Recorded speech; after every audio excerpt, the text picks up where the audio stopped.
ขอถือโอกาสนี้ข้าพเจ้าขอแสดงความขออภัยขอโทษและขอความเห็นใจความเข้าใจมาณโอกาสนี้ในนามเป็นหัวหน้ารัฐบาลข้าพเจ้าขอนำเอาข้อกระตกบกพร่องคำตำหนิส่งข่าวไปค้นคว้าเพื่อปรับปรุงเวียกงานของรัฐบาลให้ดีขึ้นกว่าเก่าในต่อหน้าขอเฮียนฐานทองรุ่นศิษริตเลขาธิการใหญ่คณะบริหารงานสุดกลางพรรคประธานประเทศแห่งสาธารณรัฐประชาธิปไตยประชาชนลาวที่เคารพและนับถือท่านประธานสภาแห่งชาติ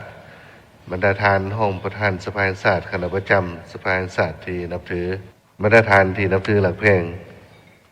รัฐบาลชุดที่เก่าได้รับการเลือกตั้งในวันที่22มีนาคม2021และได้ปฏิบัติพระบทบาทหน้าที่ของตน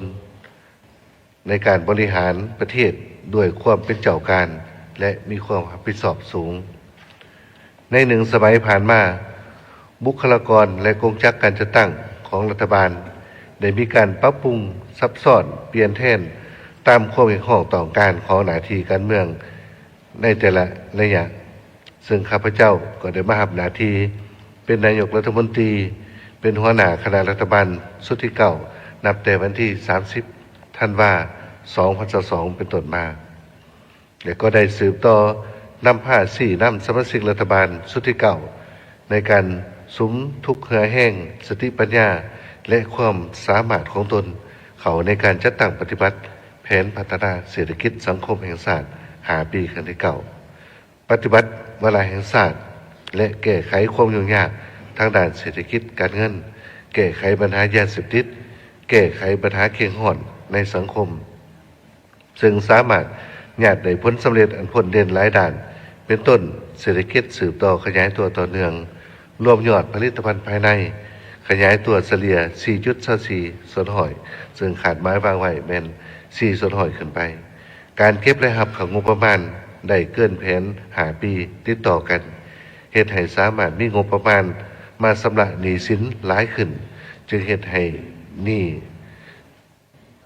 ระดับหนี้สินลดลงจาก112 ส่วนหอยของ GDP ในปี 2022 มาเป็น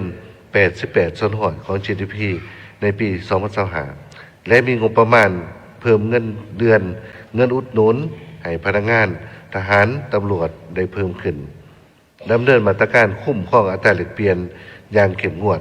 โดยการปฏิรูปหันแลกเปลี่ยนเงินตราของเอกชน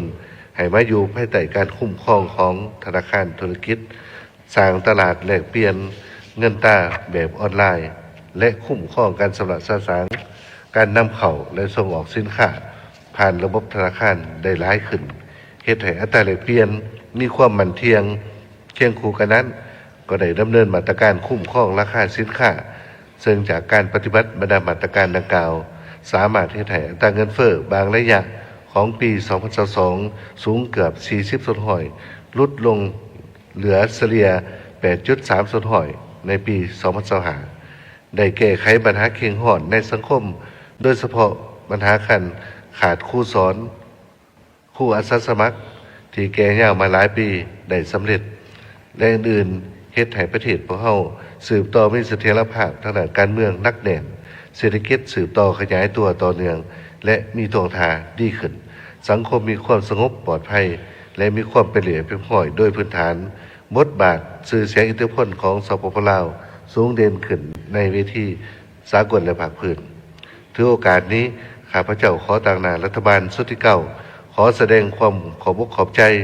และหูบุญคุณอย่างสูงมายังสหเลขาธิการใหญ่คณะบริหารงานศูนย์กลางพรรคกรมการเมืองและคณะเลขาธิการศูนย์กลางพรรคที่ได้นำผ้าการปฏิบัติหน้าที่ของรัฐบาลอย่างใกล้ชิดแสดงความขอบใจมายังสภาแห่งชาติที่ให้การติดตามและสุขอยู่เป็นปกติและขอบใจต่อบรรดาการนำภาครัฐนับทั้งขันศูนย์กลางและท้องถิ่นพนักงานรัฐกรทุกขันปราส่วนลาวบรรดาเผ่าที่ได้ให้การสนับสนุนสู้ช่วยเหลือเคียงบ่าเคียงไหลร่วมกันผ่านอุปสรรคก้าวผ่านความยุ่งยากสิ่งท้าทายทดสอบต่างๆจึงเฮ็ดให้รัฐบาลปฏิบัติหน้าที่ของตนที่ได้รับมอบหมายสำเร็จผลเป็นอย่างดี